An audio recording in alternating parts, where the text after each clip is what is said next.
will be more as we continue.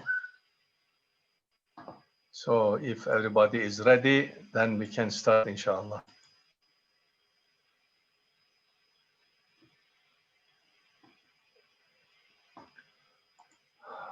Okay, Bismillah ar-Rahman ar-Rahim. Alhamdulillah Rabbil Alamin. Wassalatu wassalamu ala Rasulina Muhammadin wa ala alihi wa ashabihi ajma'in.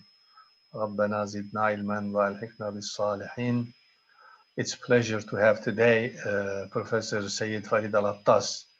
Everybody knows him, but I just want to say a few more things about him, for the just to know recently what he has done, what he has published, very significant works, I know. At the moment, Professor Sayyid Alatas is a professor of sociology at the National University of Singapore.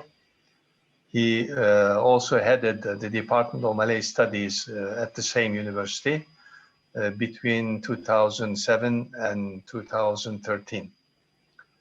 He lectured at the University of Malaya in the Department of Southeast Asian Studies prior to joining the NUS. In the early 90s, he was a research associate at the Women and Human Resource Studies unit at the University of Science, Malaysia, USM, and he has authored books. He is known to be a very good expert on actually Ibn Khaldun.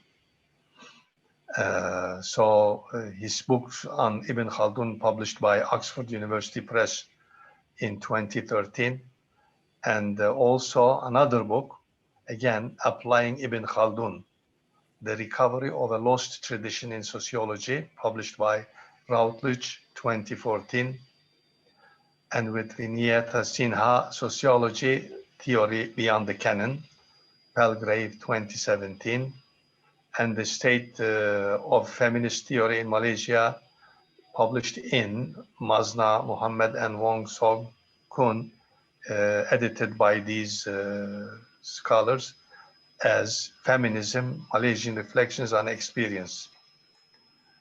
And then his interests mainly are in sociology of Islam, social theory, religion, and reform, intra and interreligious dialogue, and the study of Orientalism in modern knowledge production.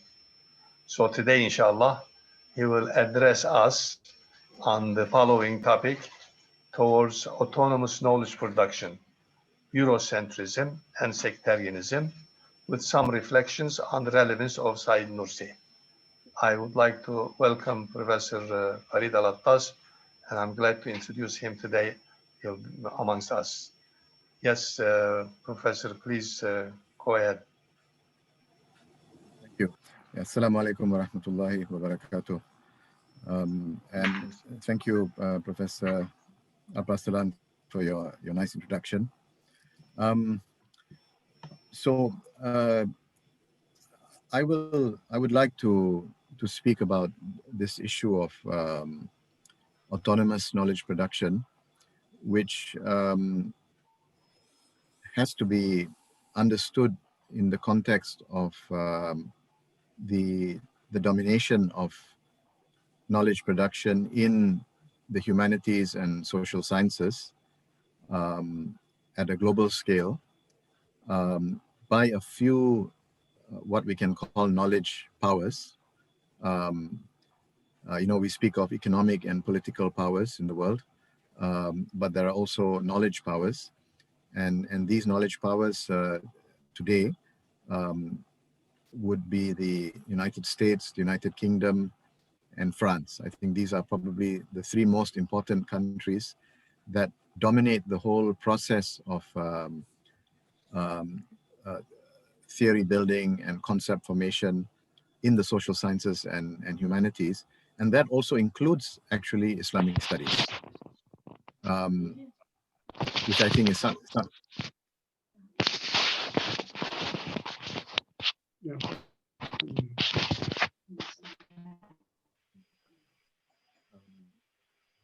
I said that this problem of domination um, by these knowledge powers in the process of theory building and concept formation um, includes this domination includes the domination over knowledge production in Islamic studies, in all the humanities and social sciences, in all the area studies, including the study of various religions as well as Islam. And I think we can say more about that later. Um, so um, in response to this problem of domination, and I would like to explain what I mean by this domination in a while. In response to this problem of domination, there have been various calls for indigenization of knowledge, for Islamization of knowledge, for decolonization of knowledge, and for nationalization of knowledge, for the sacralization of knowledge. There are many movements, intellectual movements that have emerged at least since the 1950s or 1960s. All these movements have emerged to respond to the problem of domination. What these movements have in common, what many of them have in common, is the idea that knowledge production should be autonomous from any ideological and political powers. And of course, the most dominant ideological and the most dominant political powers, as far as knowledge production is concerned, are these countries. We usually say the West, but it's not really the whole West. Italy is not a major producer of knowledge on the global scale in terms of the influence of its theories and concepts. It is not a major player. Other countries in Europe, such as Spain, Portugal, Eastern European countries, and many other countries are certainly not major players when it comes to influencing the direction of the social sciences and humanities on a global scale. So it's actually wrong when people refer to Western domination. It's not really Western domination. It's domination by actually a few countries. And in the 20th century, the 21st century, these countries, I think, are three: the US, the UK, and France. So autonomous knowledge refers to this idea that knowledge production should be free from such domination. Now, as I said earlier, autonomous knowledge, the idea of autonomous knowledge is a response to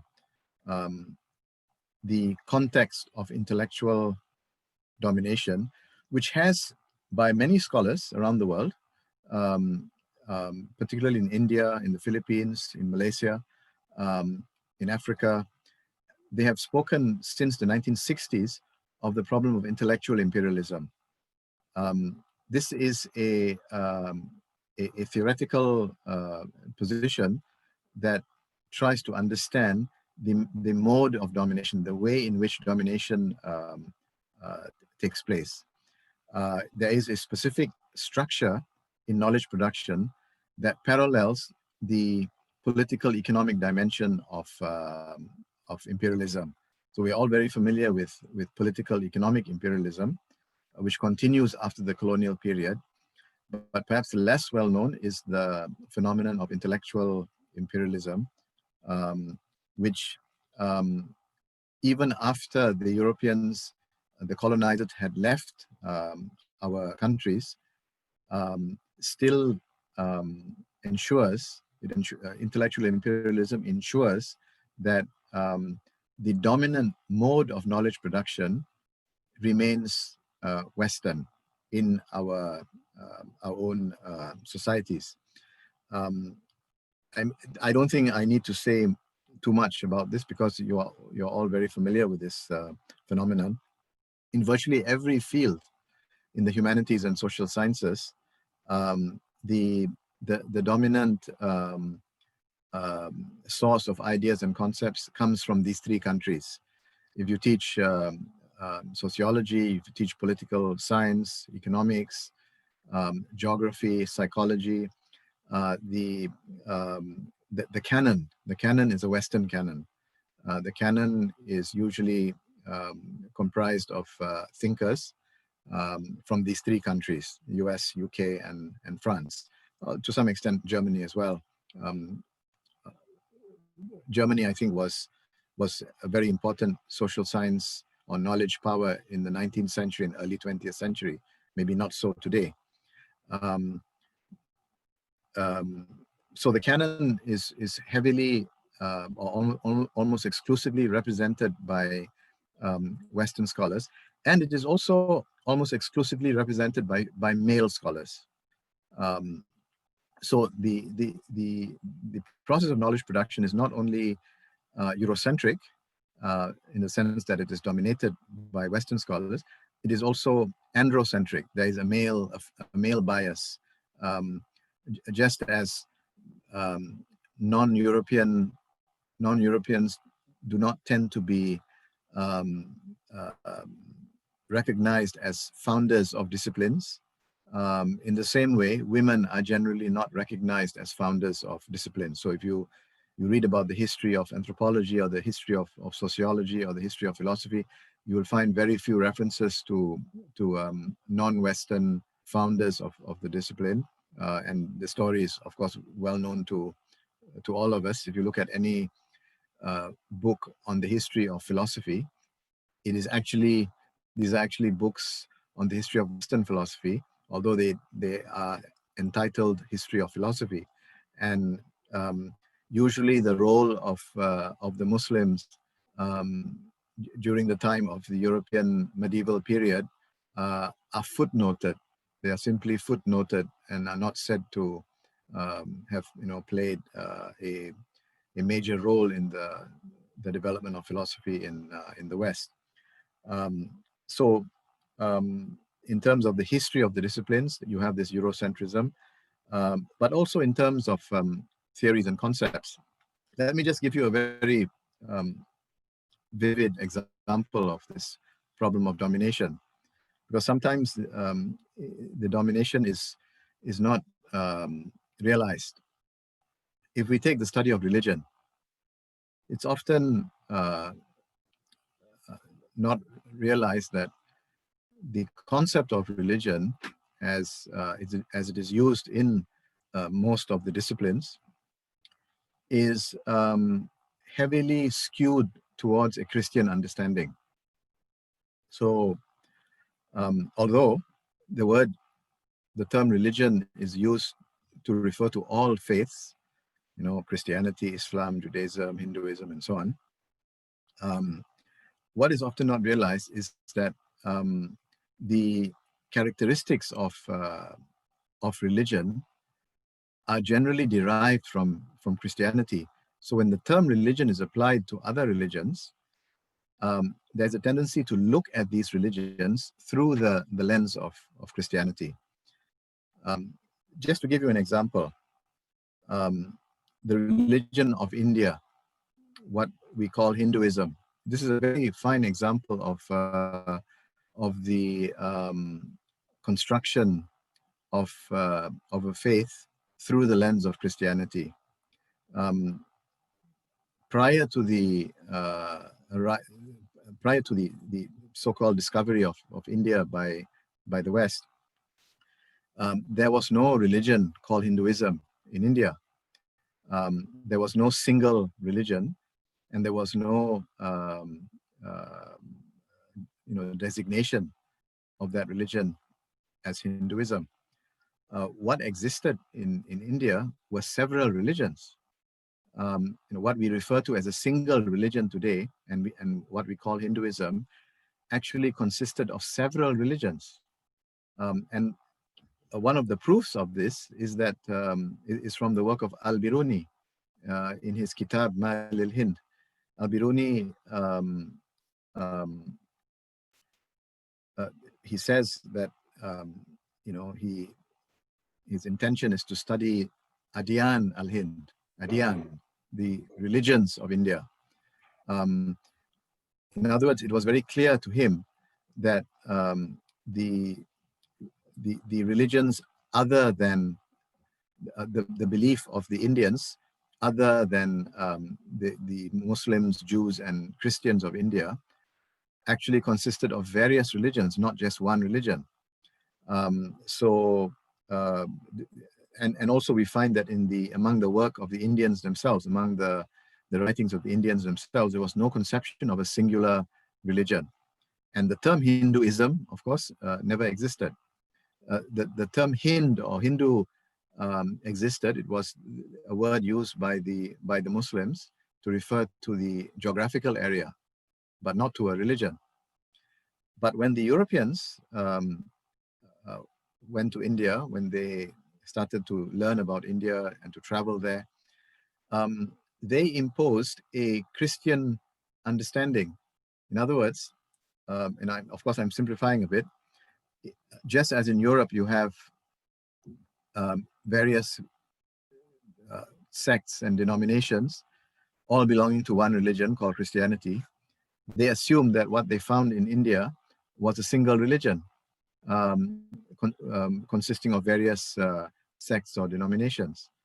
But there was no name for that religion, so they gave it a name. They are the ones who called it Hinduism. Now, had it not been for colonization, this construction of Hinduism would simply remain as a figment of the imagination of the Europeans. But because they colonized India, they made that construction into a reality, into an empirical, concrete reality. Because through colonization, you establish institutions, you establish rules and regulations, you establish law. For example, if you, as a colonial power, you speak about Hindu law, or you speak about Hindu endowment board, or you talk about Hindu temple construction fund, and so on and so forth. As you do that, gradually, the idea of Hinduism as a singular religion becomes accepted and internalized by the Indians themselves, and which is exactly what happened. It became internalized by the Indians. Although there are, of course, many Indians who don't accept the term Hinduism and do not regard themselves as Hindus, even today.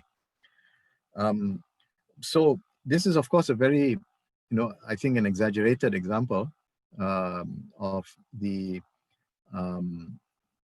imposition of a European understanding of a particular reality onto a non-European reality.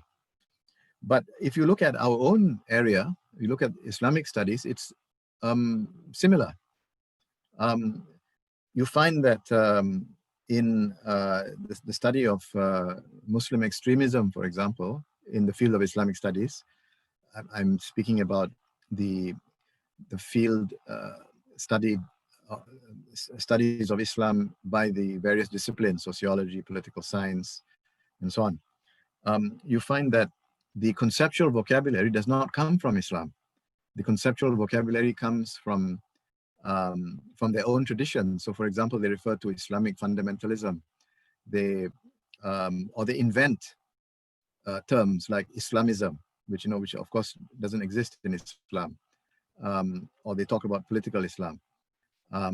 Now, I'm not necessarily saying that all these terms are irrelevant, but surely if we are serious about the study of any field, we have to also consider the conceptual vocabulary that comes from the very people that we are studying. So if you're studying Muslims and you are studying extremism among Muslims, surely you must look at the conceptual vocabulary that Muslims have created over the centuries to study extremism, because Muslims have conceptualized extremism. They have try to understand it from different perspectives, and they have concepts for extremism. But yet, we do not bring these concepts into the study of, into the historical or the sociological or the psychological study of extremism. And the field of the study of religion is very much affected by this Eurocentrism, the failure to bring in the the concepts from the different religions. So it is the fields like sociology or anthropology or psychology of religion, or the history of religion. All these fields study various religions, but only use the conceptual vocabulary from Christianity. They restrict themselves to the conceptual vocabulary of Christianity. So this is the, I think the serious problem of Eurocentrism, and it thoroughly affects our way of thinking, sometimes without us realizing it. For example, today we are entering 2021, and many countries in the world are celebrating or commemorating the circumnavigation of the globe by Ferdinand Magellan. Yes, Magellan left Spain in 1519, and he arrived in the Philippines in 1521. Some years earlier, he had left. He was in the area. He was in Malaya, in Malacca, actually in Malacca. So he traveled to Malacca. From Malacca, he traveled back to Portugal and Spain through the Atlantic. And then this was in 1511. And then in 1519, he left Spain to come back to this region. But instead of coming through the Atlantic, he went through via the Pacific. So if you consider his journey from Malacca to Spain in 1511, and then back to Southeast Asia in 1519 through the Pacific, he would have almost have made one round around the globe, right? So this is referred to as the circumnavigation of the globe. So Magellan is, of course, very much celebrated for having accomplished this task. What is often left out of these accounts is that actually he did not complete the trip around the globe, because he left Malacca but did not return to Malacca. The closest he got to Malacca was in the Philippines, but in the Philippines he was killed. He was killed in the Philippines.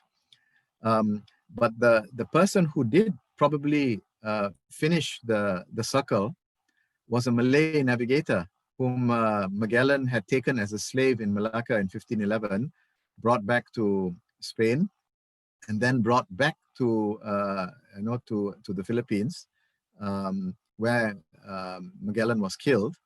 But the slave was not killed, and in all likelihood, the slave would have returned to Malacca, and he would have been, this Malay would have been the first to have gone around the globe. But you never hear about the Malay.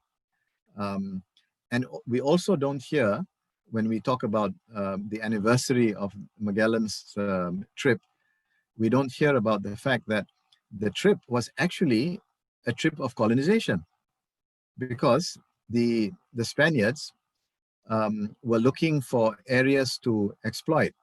And when they arrived in the Philippines, well, it was not called the Philippines, of course. It was not called the Philippines at that time. But when they came to this area, they claimed these islands for themselves. And formally, some decades later, after Magellan, formally colonized the place and named it the Philippines. And here you also have a problem of of coloniality of knowledge production, the name of even the names are not your own names. You know, even the names are not our own names. The country is called the Philippines, named after the ruler of the colonizer, King Philip, right? Even the name of my country, Malaysia, is not a Malay name. Malay is an anglicized version of Melayu. It's an anglicized version of Melayu. It's not a Malay word. And Sia, Malaysia, of course, comes from the Greek, which means islands, right? Then the name of Indonesia is not the name that the people there refer to themselves for centuries before the Europeans came. I mean, first of all, the Indo refers to Hind, to India. It has nothing to do with Indonesia. But because of the European imposition of categories, they called everything east of India as the East Indies. And of course, the Caribbean was referred to them as the West Indies, because they thought initially that they had discovered India when they arrived in the Caribbean. So even it's not only our reality that is distorted by Eurocentric categories, even the names, the terms that we use, are not our own. So there's a strong sense, we should have a strong sense of alienation from our tradition. So therefore, the idea of autonomous knowledge production is to decolonize, because we have to recognize the continuing coloniality of knowledge production. The idea of autonomous knowledge is to decolonize knowledge production, which means, first of all, recognizing the problem of intellectual imperialism, recognizing the fact that for the last 500 years, and I say 500 years because we should date the problem from the colonial period. And the beginning of the colonial period was the so-called discovery of America. This is again a very offensive term, actually, to speak of the discovery of America, as if nobody knew about America until Columbus and other Europeans went to America. Very offensive. Obviously, first of all, it's in all likelihood the Arabs, the Muslims, and the Africans apparently, some centuries before Columbus, already knew about America, and also the people who were already there, the so-called Indians. Again, another offensive term. This is a problem with Eurocentrism. It is they incessantly give their own terminology to phenomenon, even to people, to countries, to areas, to regions. They give their own terminology, their own names, and these names stick and are internalized by us and are used by us, so that we get cut off from our own traditions, not only in terms of understanding, but even in terms of the names. So the process of colonization, beginning with the conquest of America, resulted not only in political and economic conquest, but also in the killing of knowledge traditions. The killing of the knowledge traditions of the so-called Native Americans. And also part of the process of colonization of America involved the transatlantic African slave trade, and the uprooting of Africans, of West Africans from Africa, transporting them to America, and in the process uprooting them from their traditions and their religion, and indeed their knowledge traditions. Later on, from the 16th century onwards, you have the colonization of other parts of the world. Malacca was colonized by the Portuguese in the early 16th century. A century later, the Dutch came to the region. The British went to India and virtually to every part of the world. And of course, the Portuguese and the Spaniards to mainly to Latin America, to Central and Latin America, but also to parts of Africa and the French, of course. Now, the colonial period was a period of the uprooting of people from their knowledge systems. It's not something that took place in the last few decades with the establishment of Western-style universities, right? That might have been the case for some countries like Turkey, which were never colonized, or Iran.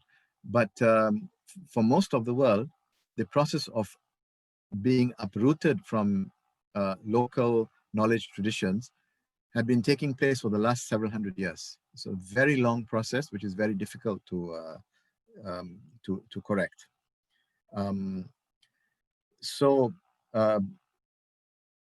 The first step towards autonomous knowledge production is to recognize this reality and to study this reality, and to make ourselves, our students, our children, and most important, our politicians aware of this problem. But beyond that is the need to look into the different knowledge traditions that we have outside of the Western sphere in order to engage in the process of extracting theories and concepts and methods in order to to do sociology, to do political science, to do literary studies, to engage in Islamic studies, and so on. Looking at the local knowledge traditions, both at a theoretical level, a conceptual level, and a methodological level. And this may involve looking, to a great extent, it involves looking at the works of thinkers from these different knowledge traditions. Of course, in our own tradition, we have, depending on what your discipline is, if you are a sociologist or anthropologist or historian, Ibn Khaldun would be relevant, Al-Biruni would be relevant, Al-Farabi would be relevant. And if you come from other traditions, of course, other scholars would be relevant. But the point is looking at the knowledge tradition as a source of ideas and concepts and methods. And in my own case, of course, I'm interested in Ibn Khaldun. But my interest in Nursi also comes from this perspective, that we can see Nursi as a resource for autonomous knowledge production.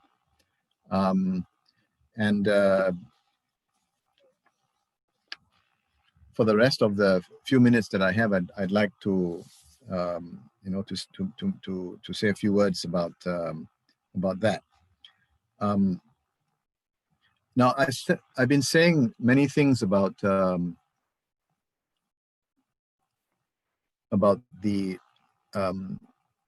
problem of intellectual imperialism, the problem of Eurocentrism. In other words, domination is defined as in terms of our relationship to the Western knowledge powers.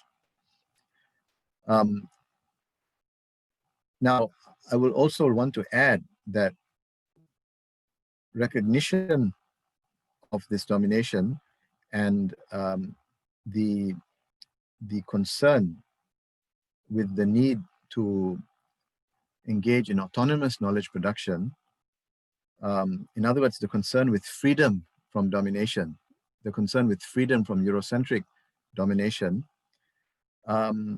should also result in our desire to be free from other forms of domination.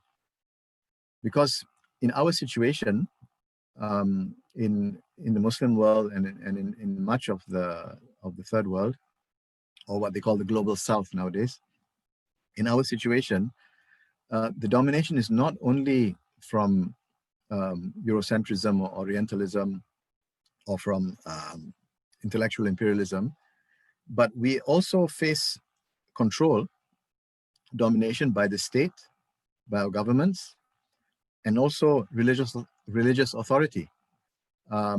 and I'm referring, of course, to the more extremist variety of religious authority, which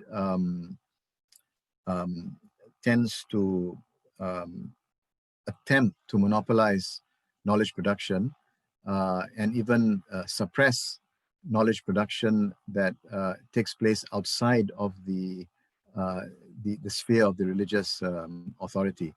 And I will give, well, just to give you a quick example, I think you all remember the case of a Turkish, remember the Turkish scholar who a few years ago, he was in Malaysia and then he was detained by the authorities. Was it Akyol? Am I right? I think is it Mustafa Akyol? Am I right about that? Yes. Yeah, right. I mean, that's a very good example, yeah, of religious authorities exerting their domination over the process of knowledge production.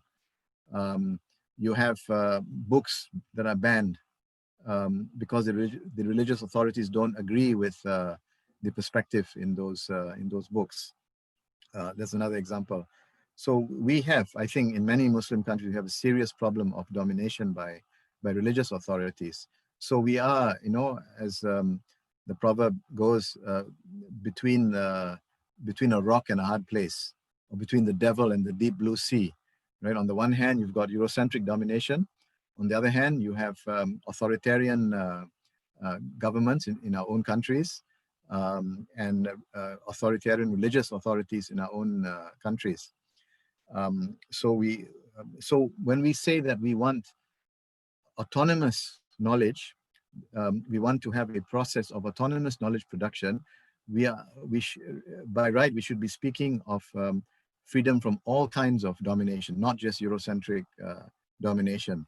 So it is not enough to decolonize knowledge. It's not enough to decolonize the university. We also need to free ourselves from the domination that takes place, that is exerted over us within our own societies, not just from the outside.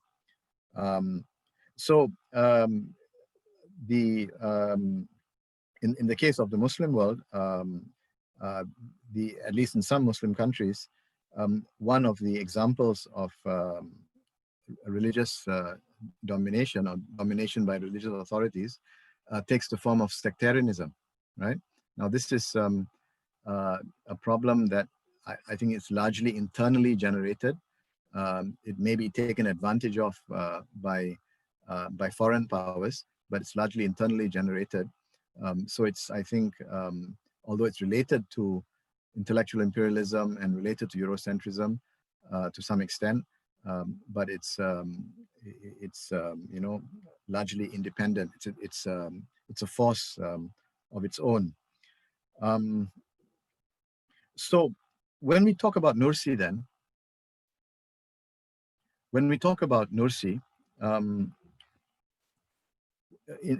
along the lines that I have been discussing the problem of knowledge production, we would be raising two questions. How does Nursi function for us as a resource for decolonized knowledge, as a resource for non-Eurocentric knowledge on the one hand, and how, on the other hand, does he function as a resource for a kind of knowledge production which opposes our internal dominations, like the state or like religious authority. And I just wanted to give some examples of that.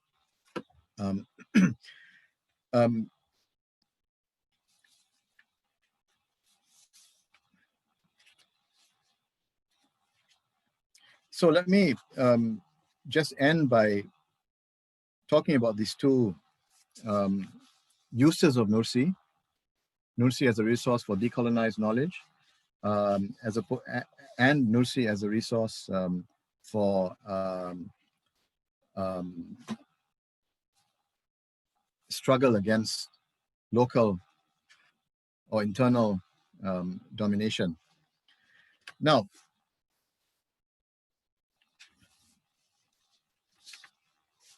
as a resource against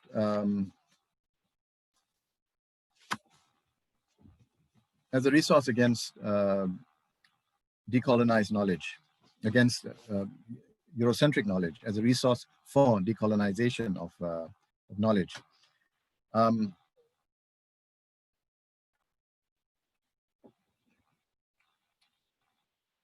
The very broad issue that emerges is the critique of modernity. Now, when it comes to the critique of modernity from Nursi's point of view, I think the challenge for us is to go beyond Nursi's critique of modernity to specify the kind of order that we want for the Muslim world or for the world in general. I'm saying this because it seems to me that, and of course, this is something that we can discuss, that what is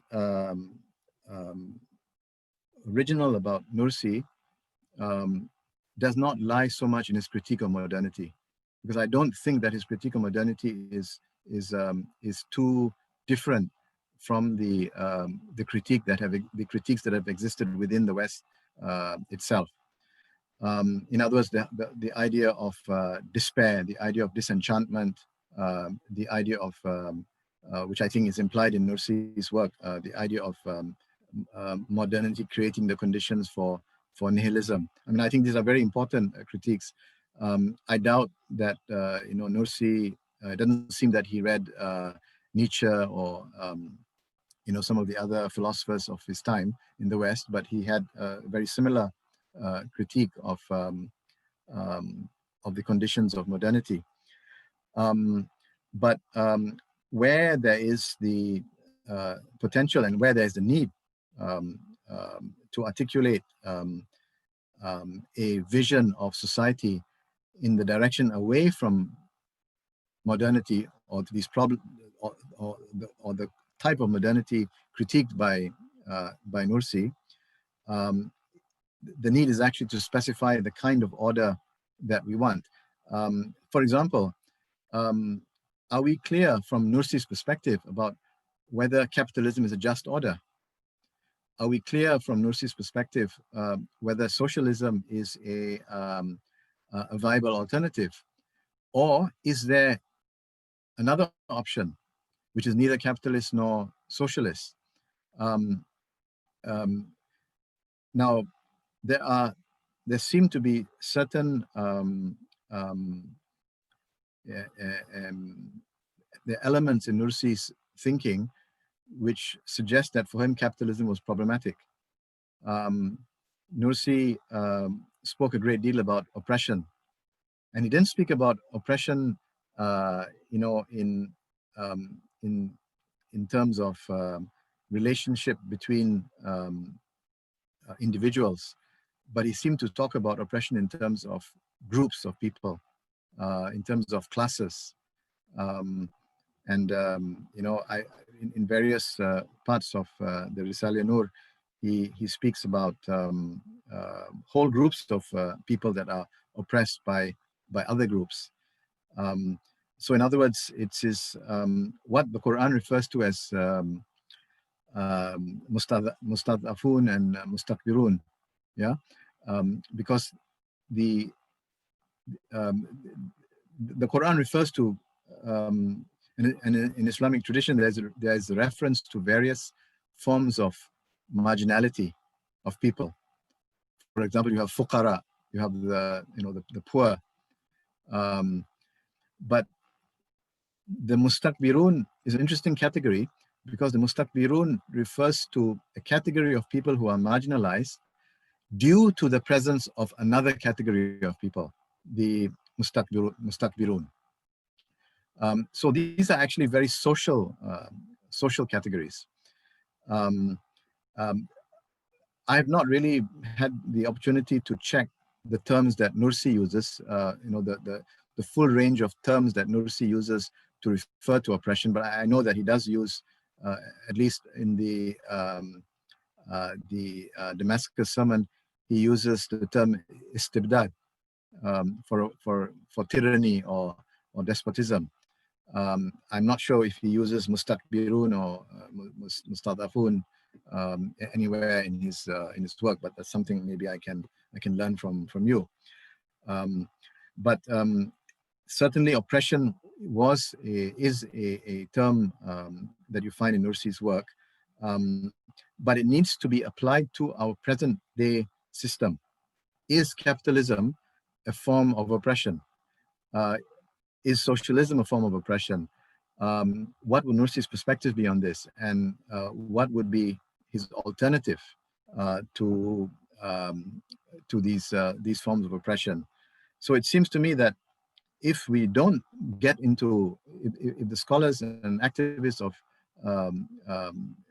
followers of Nursi don't get into these issues, then in others, we keep quiet about big business, we keep quiet about class exploitation, if we are silent about this interconnection between race and class and patriarchy, which seems to be a central feature of capitalist exploitation for the last few hundred years. Where you find that there is this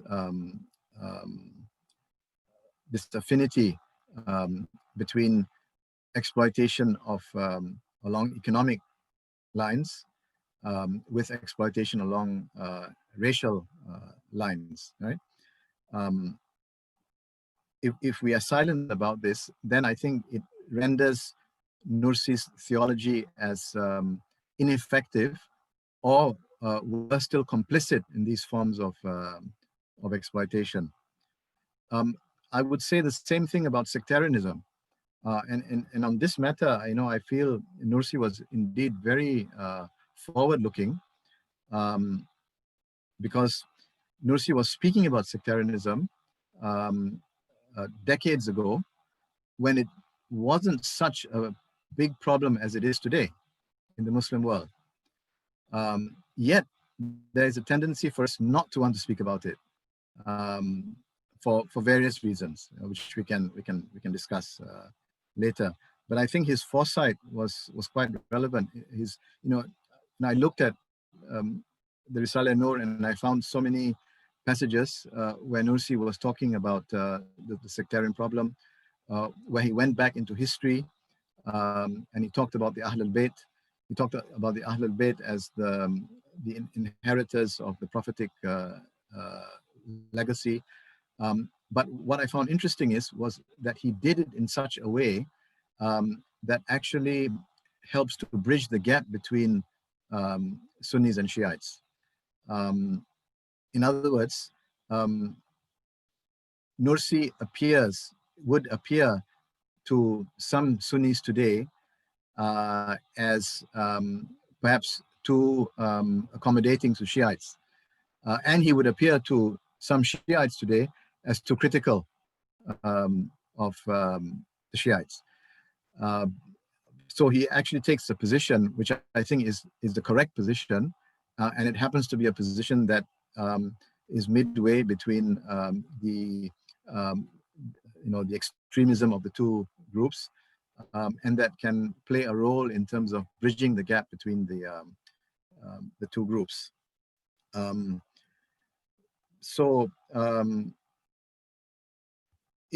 At least in some countries in the Muslim world, and that's certainly true of my country, Malaysia, where there's been for several years an active persecution of Shiites. It would seem to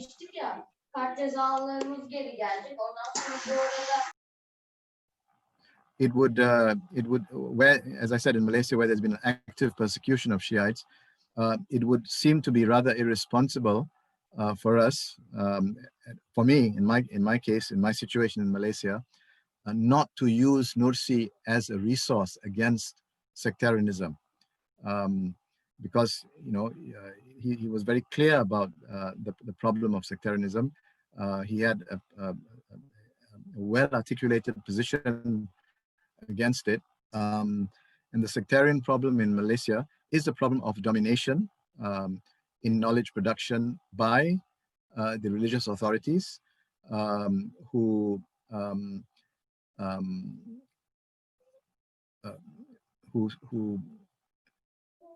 articulate views which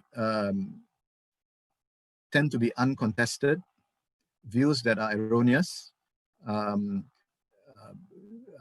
talking about stereotypical views that they articulate about Shiism, such as, for example, that Shiism is a religion created by a Yemeni Jew by the name of Abdullah ibn Sabah.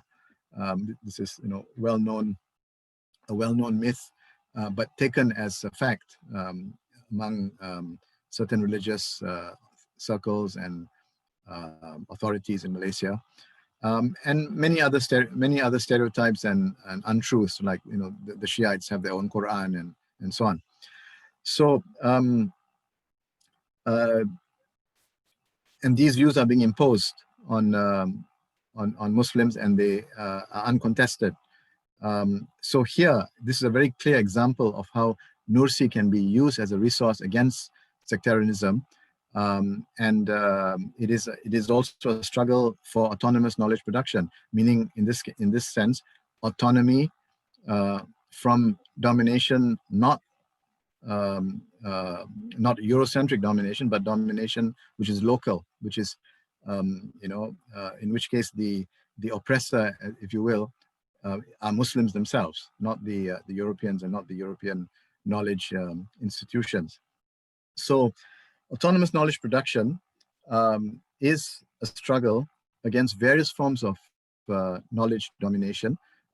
Perhaps the most influential is Eurocentrism and Orientalism, but at the same time we face restrictions in the area of knowledge production from within our own societies, from our authoritarian states and our authoritarian religious leadership. So I guess our challenge is, the extent to which Nursi is a resource against these forms of domination. Thank you. Assalamu alaikum wa rahmatullahi wa barakatuh. Wa alaikum salam. Thank you very much. Very important talk, I think.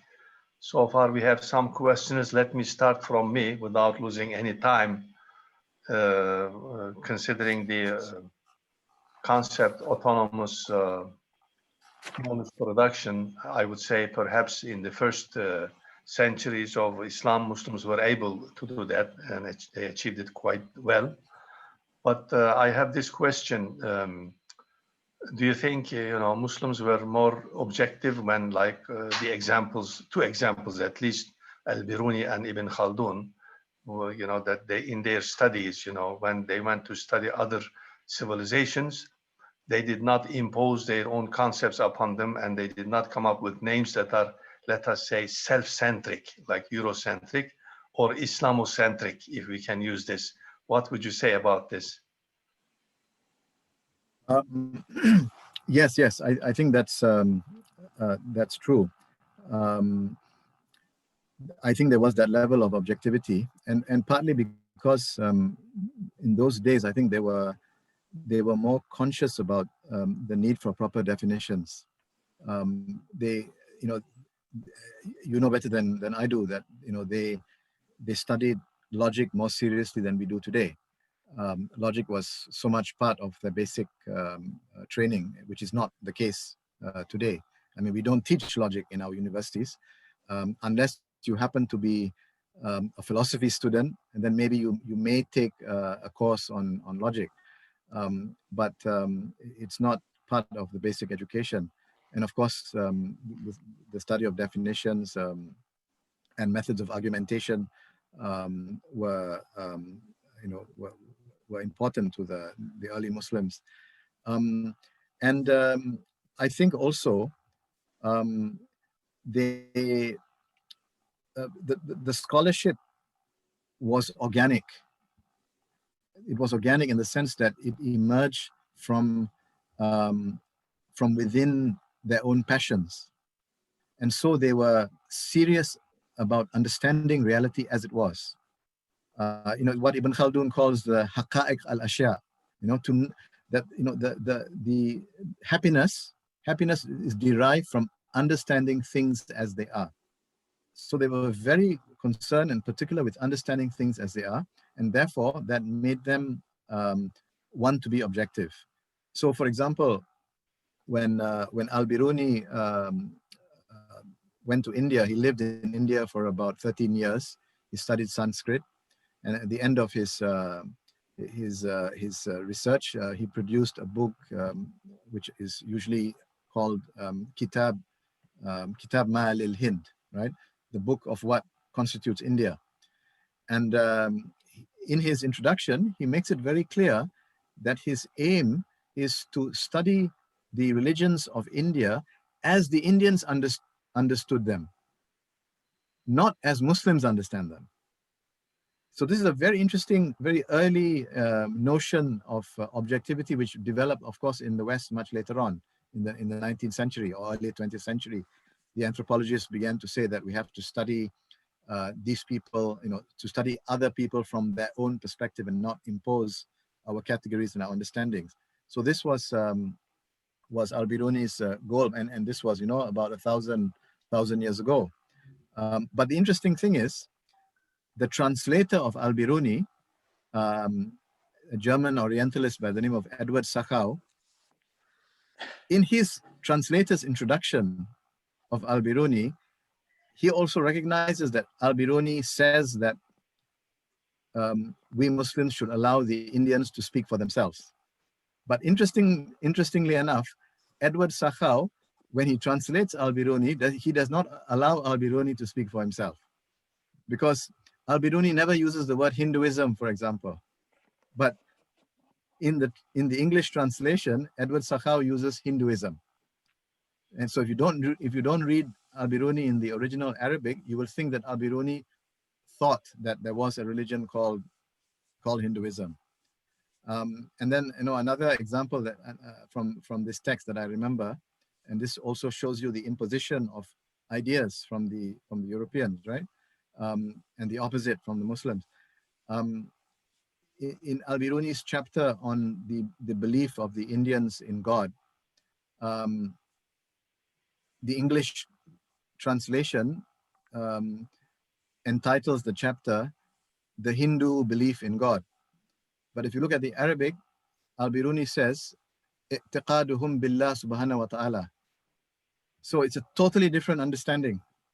And you can see very clearly that Al-Biruni has a very universalistic understanding of the Hindus. So I think there was certainly, as you said, a great deal of concern with objectivity, which I think comes from their training in their method and their desire to understand things as they are. What, as I said, Ibn Khaldun called haqa'iq al-ashya, the reality of things as they are. Yes, Yunus Hocam, please go ahead. Hey, thank you very much. These talks are interesting for me because I'm not a social scientist, just physical scientist and engineer. So it helps me to broaden, I think, my understanding. I think the picture you drew about, let's say, the domination of knowledge certainly is factual. That is, you told us what we all see. But I will challenge your implication that right now, it is a Eurocentric knowledge and they dominate. And we are under Western domination. And you present this as like, they are oppressing us. They don't let us, to develop or whatever. I think my argument is, right now, let's say if our voice is not heard, is not because they are preventing us, but because we don't have a voice which is worth hearing. That is, do we have a good message? Do we have something good? But they are so jealous or they are afraid or whatever, they are preventing using their power? I would argue, I don't think so. Of course, you can also challenge that. And I want to give an example from my area. Same is true in technology, okay? Right now, let's say in science and technology, physical sciences, the West dominates, okay? And of course, in turn, we have theories like they don't let us, breathe and do this, do that because they are jealous, because they don't want to use their economic advantage, whatever. All are baloney. The reason is not that. We are simply lazy. We are not disciplined. We don't want to work hard. And we don't have the, I think that working together culture, and we don't have the major objectives. That is the causes are within us, not within them. Example, the world is spending right now $2 trillion on research and development, almost all of it in physical science and engineering. And a quarter of it is spent by the US, okay? The other quarter is spent by China, and maybe another quarter by Europe, and the remaining quarter maybe the entire world there. So it is natural that these things will happen. And if you look at the world, for example, of course, it is to their advantage to really dominate the technology, but they cannot prevent that. Japan, for example, and Korea, and even Singapore, I think they are very successful in science and technology, and the major Western countries cannot do anything about it. China right now is, I think, on the verge of really dominating the world. Europeans don't like it, but there is nothing they can do. Because if you offer something good and something at a reasonable cost, I will buy it. So this is the free thing. And if, let's say, you look at the Islamic world, let's say generating, let's say, idea. Do we really generate good ideas? And if you look at the picture, the rule is really banning, banned books, persecuting people because they say something which is not popular, and then domination by the religious authority or the state authority. So you are afraid of, thinking a certain way, expressing yourself. There is no freedom of thought. And in that environment, how can you, promote and come up with big ideas that will take the world, kind of sway the opinions, whatever. It cannot, I think, happen there. And the other idea is the values of time. I think Nursi says like, this is the time of freedom. And look at the Islamic world, okay? It is anything but freedom. That is, we simply still live in the past. We look at freedom as a threat. Like, it will strip off of us, our values or this and that. And then let's say science, instead of having a fair race in science, we concentrate on how can we make it Islamic, this and that, kind of inconsequential, really trivial things. And at the end, the situation that we are in right now, and let's say, if you look at even the movies, okay, the TV shows, again, the Western countries dominate. Why? Maybe, they understand the values of time, and they understand, I think, the children of time, and they simply feed what they aspire for. And what I think is more relevant to this age, instead of just really getting buried in the past, living in the past, and refusing to accept what is a reality right now. So maybe, they are advanced because they are doing the right thing in an environment of freedom, and maybe it is right to dominate. Because let's say, look at football, okay? And I think football is easy. You can see Brazil dominating, Turkey dominating, Arab countries, whatever, and nothing the Western countries can do. And I think the best people should really dominate, and there should be a good race. It is good.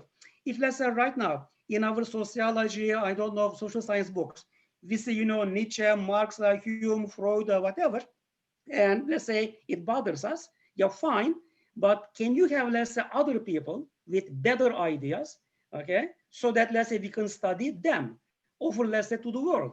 Do we have something better to offer to the world? And if, let's say, we don't have something to offer to the world, then we don't have the right to complain. Then, obviously, their ideas or ideologies, whatever, will dominate. Obviously, we cannot formulate things that will appeal to the world, to the masses there, or whatever. Therefore, I think, we should really examine ourselves instead of the West, why we are this way. And then I think we should really have faith that if we do the right thing the right way, the world will come around. Let me just read a quote from Said Nursi and I'll stop. He says, in the future, when the mind, knowledge, and sciences prevail, for sure, that will be the time the Quran will gain ascendancy, which relies on rational proofs and invites the intellect to confirm its pronouncements. That is, the mind, which is the common ground in the world, should really approve it. And that means no reference to dogmatic things. They should stand on their own merits, appealing to the whole world. Unless we do this, I don't think that we will have any world audience. Thank you very much. Yeah, right. Thank you. Thank you. Thank you.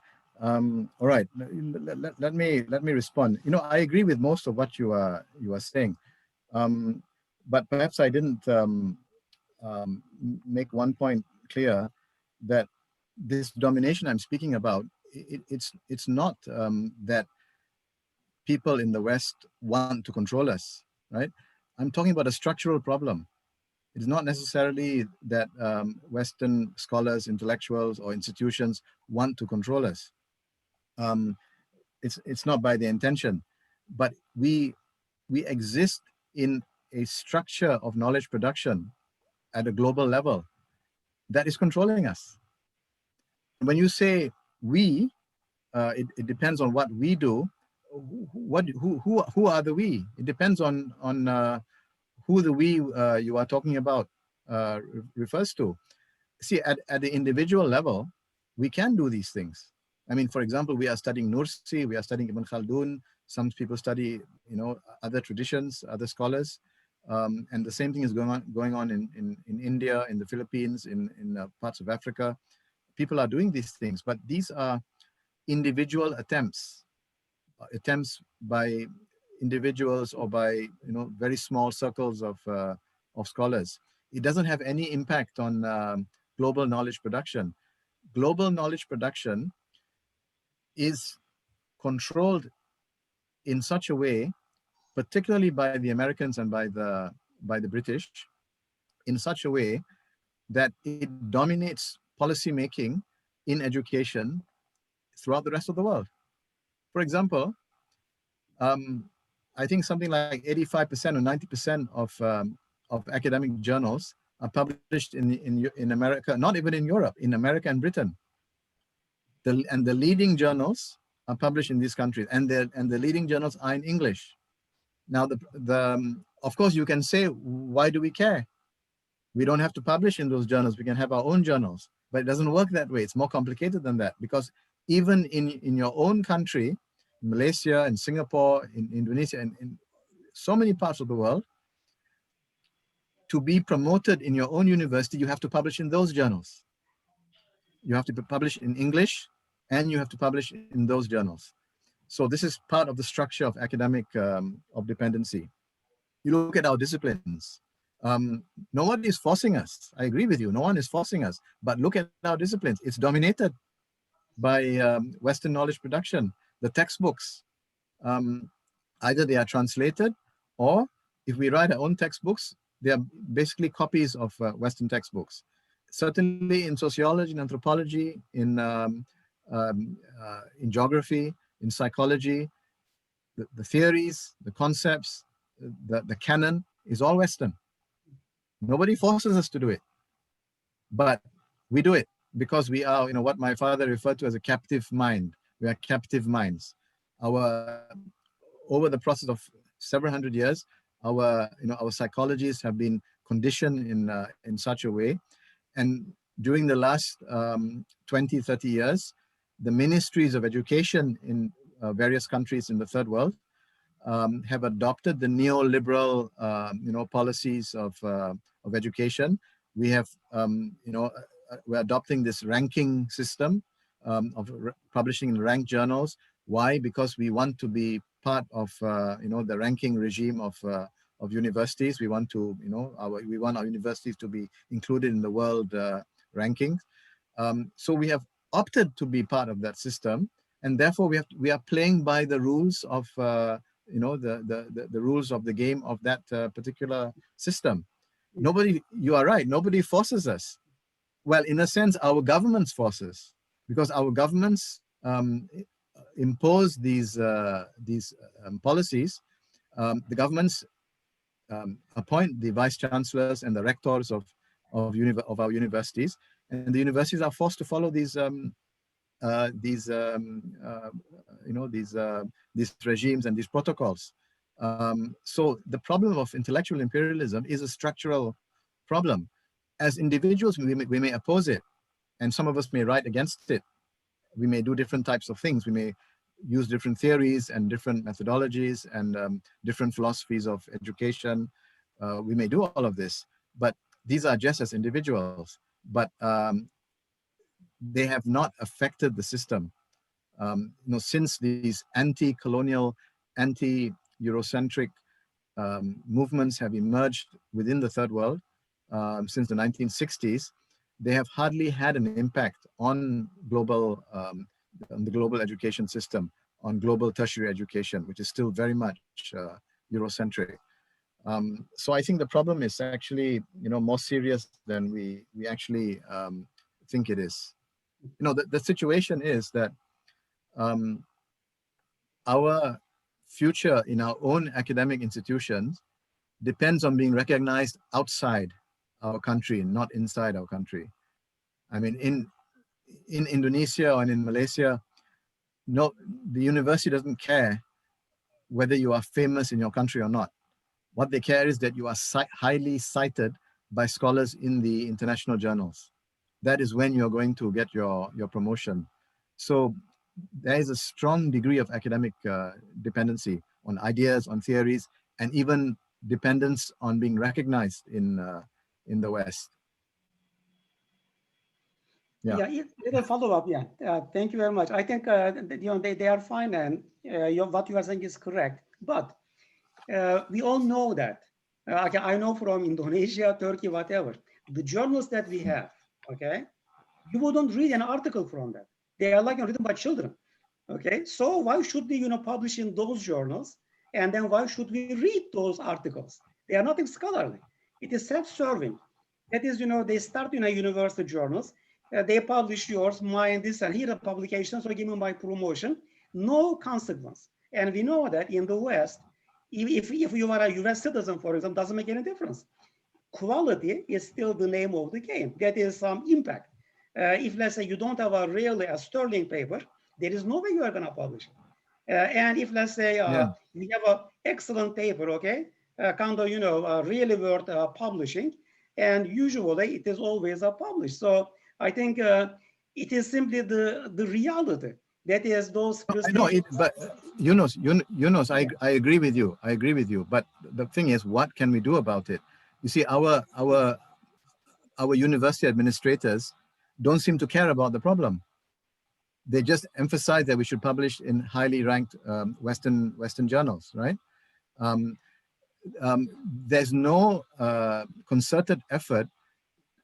Why can't our university administrators say, it doesn't matter whether you publish in English language Western journals or in local journals, as long as the standards are high? And why don't they make sure that the standards of the local journals are high? But you see, it depends on the reward system.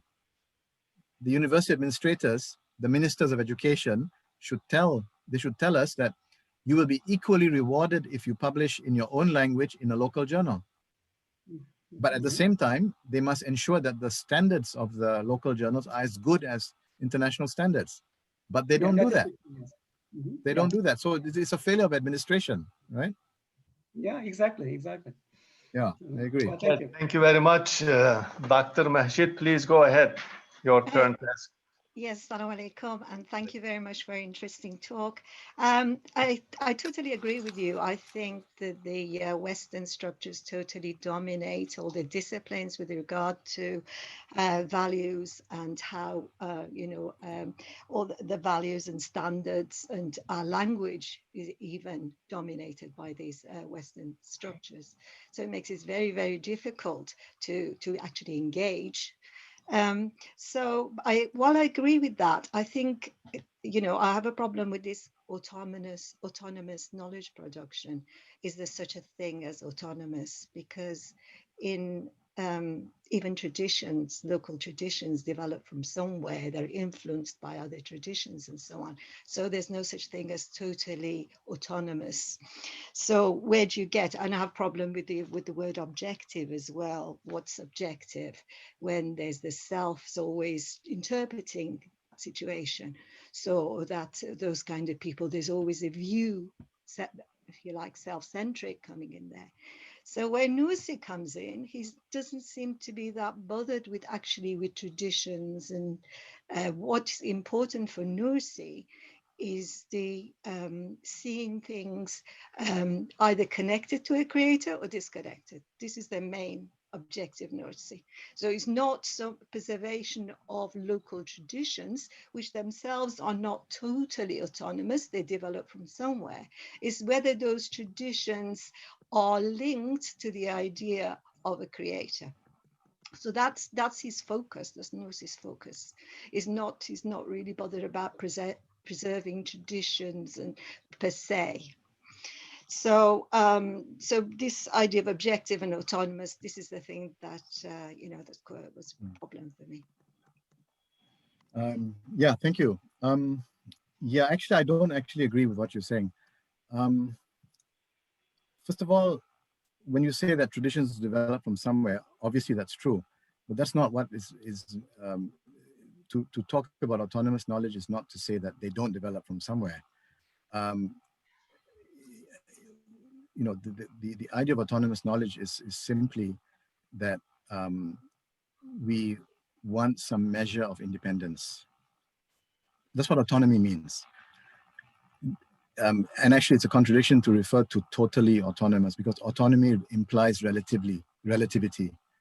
Autonomy implies a relative independence, because there's no such thing as total independence. You're influenced by ideas from everywhere, obviously, but you want to be in a position where you're making informed choices about methods, about theories, and you don't want to restrict your source of ideas and concepts from one civilizational tradition. That's the problem.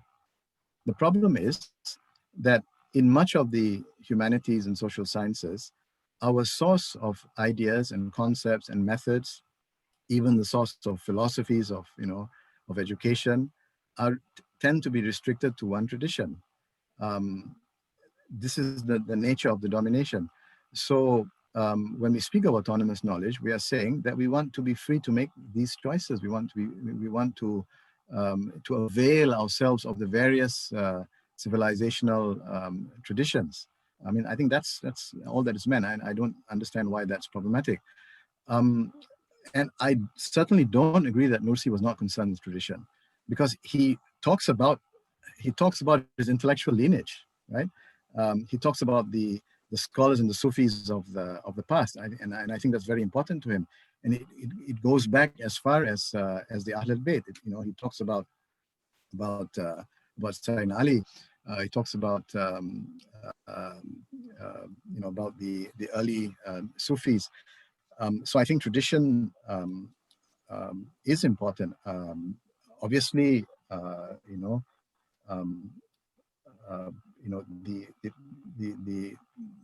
the place of the divine is central to Nursi, but that cannot be, you know, used to say that tradition was not important to him. And I think it's very important that we are conscious of the tradition, because it's precisely this uprootedness from tradition that has caused all these problems that we're having today, including Salafism, the rise of this monstrosity. Wahhabism has to do with the uprootedness from tradition. And the thing that prevents Muslims from being influenced by extremist ideas is the rootedness in tradition.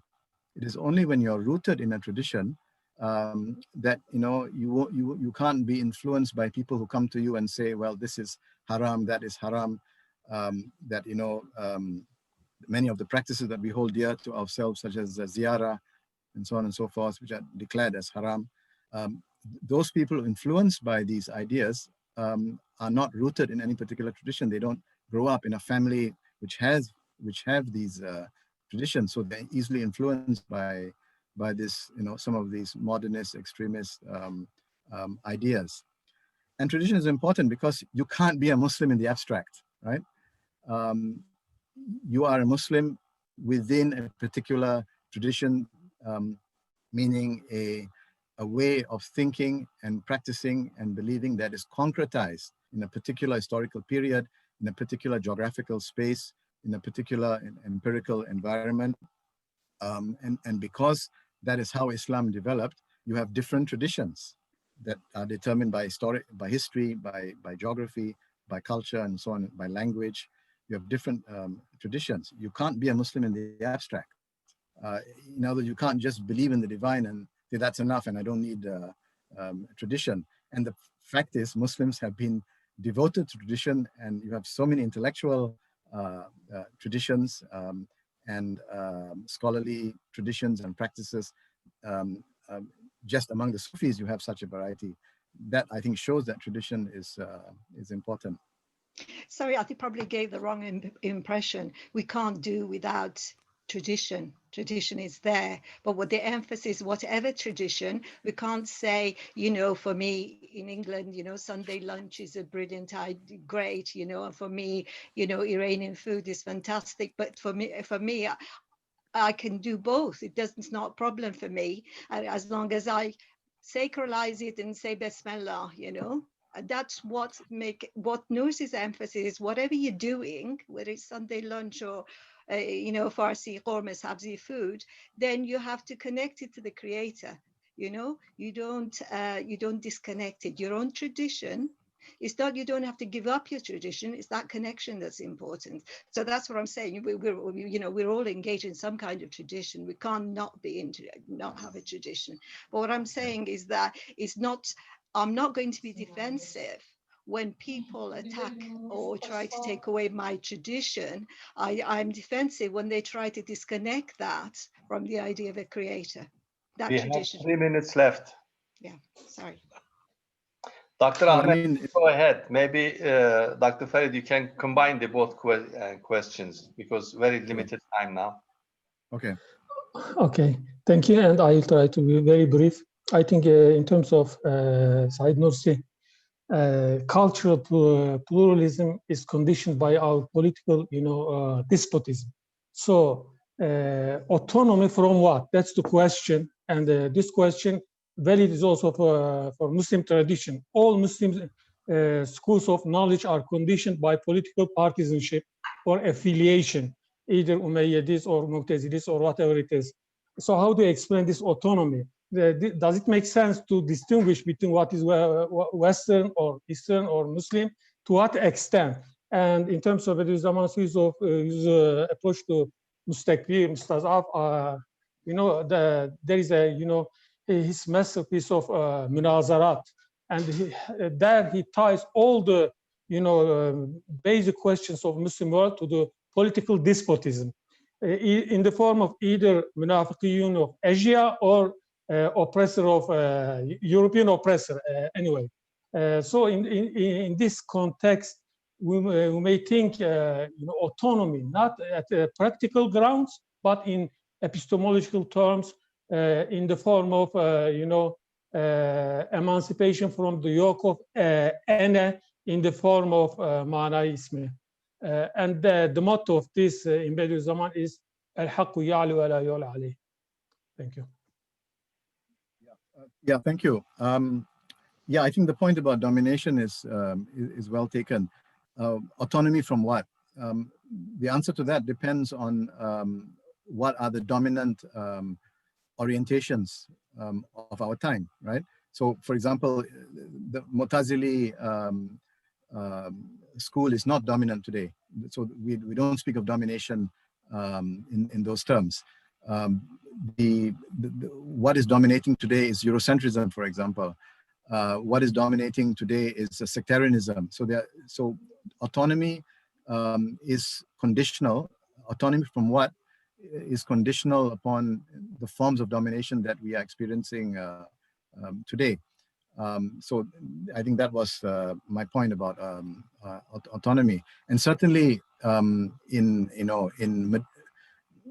in pre-modern times, Eurocentrism was not an issue, was not a problem, but it is a big problem today. And we are free, of course, to look into our various traditions, knowledge traditions. We are free in many cases, I suppose. We are free. In some countries, not even free to do that. But the point is, we are not doing that. You see, it's very easy to say, you know, do it, but we're not doing it, right? The few of us might be doing it, but how many people are interested in Nursi? How many, far more people are reading Nietzsche and Foucault and Zizek, if you're talking about contemporary philosophers. Far more people in the Muslim world are reading them than they're reading Nursi, and far more people are producing, high-level scholarly articles and books on these people than they are on Nursi. And that's not because Nursi is less important or less rigorous than they are, but it's because of the structure of intellectual imperialism that we're all subject to.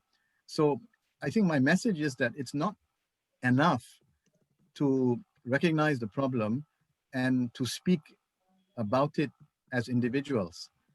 As long as there's no institutional change, we're going to be in the same place we are today, 50 years from now, and maybe even 100 years from now. And I just want to say about China, China, because I think Yunus mentioned China. China is, emerging as a great power, but its impact in knowledge production in social sciences and humanities is almost zero. Its impact on the world, right? They have no influence in terms of, guiding developments in theory and concept formation and methodology and philosophy of education and so on and so forth. They have no impact in the world whatsoever for all the economic power that they might have. Okay, Dr. Farid, please go ahead.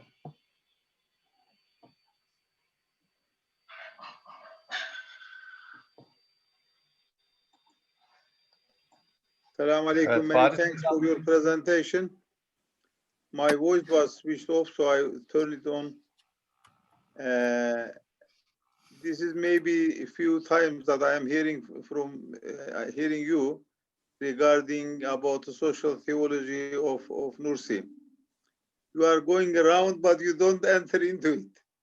My invitation, open invitation, please write a book, no matter how big it is, how small it is, but at least, touching certain points in Nursi's studies regarding what you have been saying.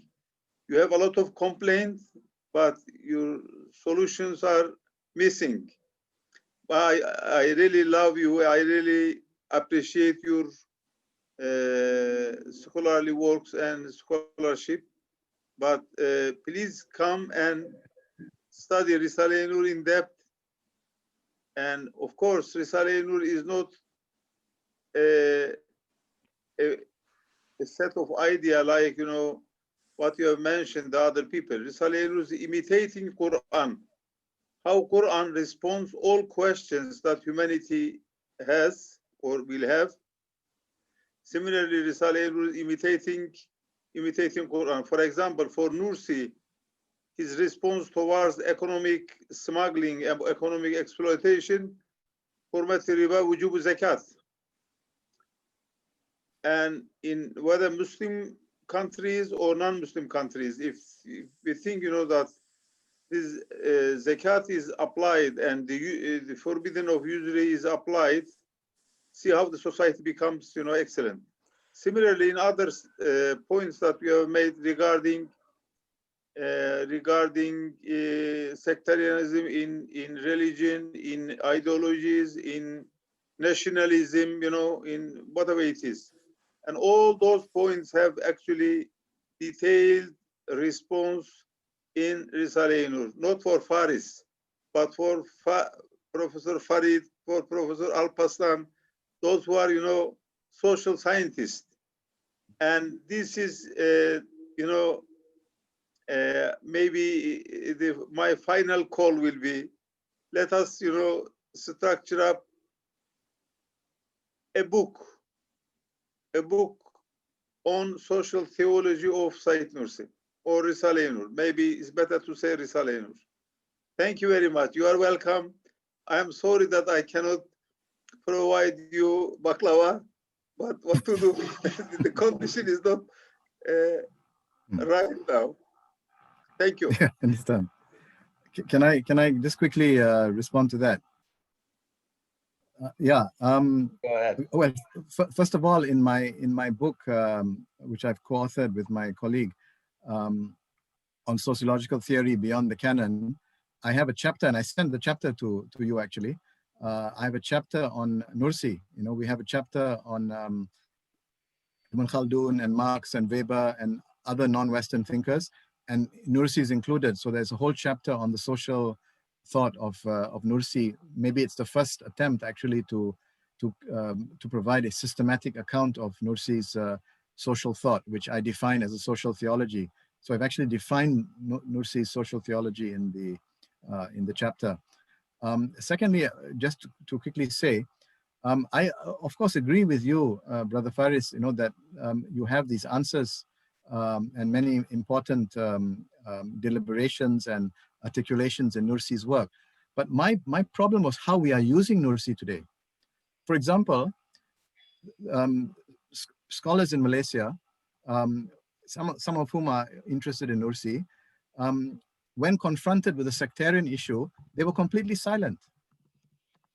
In fact, most scholars in Malaysia were completely silent on the sectarianism at a time when people were persecuted, you know, and I'm talking about serious persecuted. People are being detained, their homes were being raided, their books were being confiscated, Shiite books. I'm not talking about, you know, terrorists. I'm not talking about, you know, people who are a threat to national security. I'm just talking about ordinary people who happen to be Shiites and their homes were raided. The scholars were silent, totally silent. To me, this is a kind of irresponsibility. Now, if you are a Nursi scholar and you see Nursi's attitude towards the sectarian divide in the Risale-i Nur, I think it's your responsibility. It's in the Malaysian context, it would be our responsibility, if we really believe in Nursi, to say what Nursi says. But they will talk about Nursi on some very abstract issue, but be silent about the istibdad that's going around them. So to me, you know, how serious are you about Nursi if you're not really using Nursi as a resource? In this example, as a resource against sectarianism. Okay, Dr. Nejati, please go ahead. Okay, Assalamu alaikum. Farid Hojam, welcome. Really very pleased to listen to your presentation. I'm also pleased to see the debate between you and Yunus Hojam. I was mostly alone when, you know, debating with him. I'm glad to see that I'm not alone anymore. Just joking, Yunus Hojam. So my thing is that is basically, I agree, I think it's a very important subject. And I refer to Heidegger when he says the language is a house of being. We dwell in a language, we think in a language. So it's not something we take it lightly at all. And I think Nursi is not taken lightly at all. When you read the Risale, you see Nursi is intentionally using Quranic concept and terms and try to rebuild and make connection, rebuild our mind, you know, based on that one. I find it, particularly when I began learning Arabic, I found that's very intentional act in Nursi's writing, because he will give a Turkish word and Arabic word side by side that is used in Quran. He tried to establish this connection. So when I began learning Arabic, I thought that Nursi is my first Arabic teacher, that he's actually teaching me Arabic without letting me know that he's teaching Arabic or teaching this, you know, Quranic term. Now, my question to you is this, that if, as you mentioned, and as your father mentioned, he's writing that the main issue is this intellectual imperialism, and if the mind are occupied, now that's actually, I will say, is the worst type of occupation, because if your land is occupied, you can be aware of this occupation, you can fight against and have liberation. Now, if your mind is occupied as you made it from the beginning, is it really possible to even be aware of this occupation and besides just to fight to actually gain a liberation? So I just want to actually, I want you to reflect on the level of difficulty for us even to be aware of the problem. and to see what we can do to really, those who are not really aware of such occupation or intellectual imperialism, that how can you, you know, if they don't really believe in it, what can you do to really make them to be aware of that? Yeah, no, thank you very much. I think this is a very important issue. It's about conscientization. It's about you know, creating awareness. I think it's possible to become aware of the problem. In fact, the generation before us, you know, since the 1950s, just after the period of independence, were very much aware of the problem. And you have you know, a set of literature that looks, conceptualizes the problem of academic imperialism. I think perhaps the most articulate among them were scholars from India, and then also that whole tradition of thinking associated with the African diaspora, you know, with Frantz Fanon and Aimé Césaire, and you know, the Amilcar Cabral and many other scholars from that tradition. And of course, in Latin America, you have this whole school of decolonial thought that has emerged since I would say the last 20 years or so.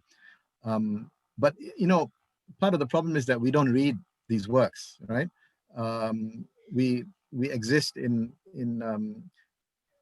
our knowledge is compartmentalized. So when you're in Islamic studies, and you tend not to read the work of the decolonial Latin American scholars.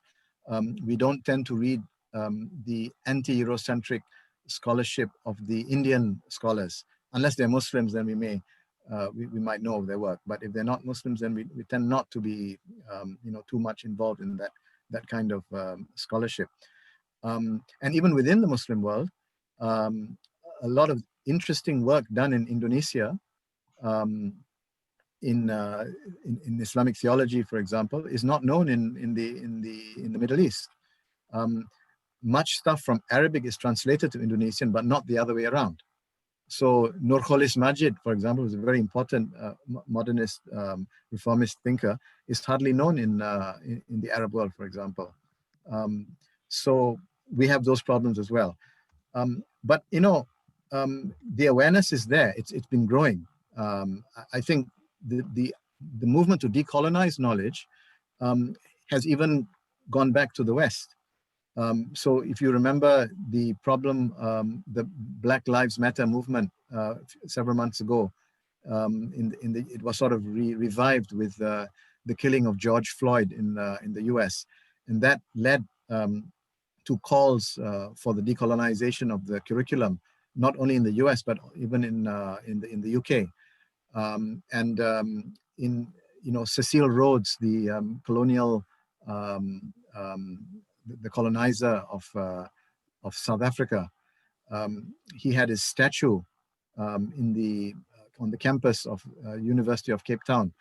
There was a movement to have the statue removed, and it was finally removed, you know, after years of activism by the students. And that movement was related to a larger call to decolonize the curriculum in South African universities.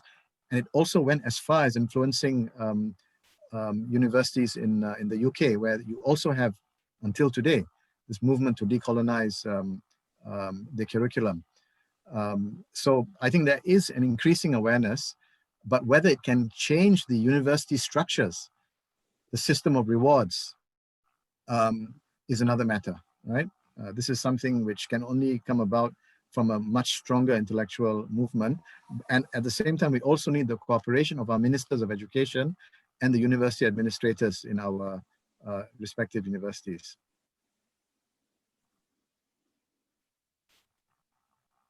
Yes. Okay, thank you very much. I think as far as I know, there are some comments if you want to read in the chat box. But other than that, I think I believe they are sent to everybody. But I think our time is also up, so it's better we stop here. If Hakan has to announce anything, our next webinar. I don't know who will be speaking. Yes, Hakan? Yeah, we will send an email in this week about this. We are figuring it out because the last weeks, there were some changes. So we are arranging it and you will get an email about the next webinar. Okay, thank you very much. And again, thank you very much, Professor Alatas. It's a great pleasure to have you. We enjoyed it a lot. It was a very good, thought-provoking webinar. So inshallah, we'll keep in touch and have you in other seminars, inshallah. Thank you very much for all your comments. Thank you. Assalamu alaikum. Wa alaikum salam. Fi amanillah. Bi amanillah.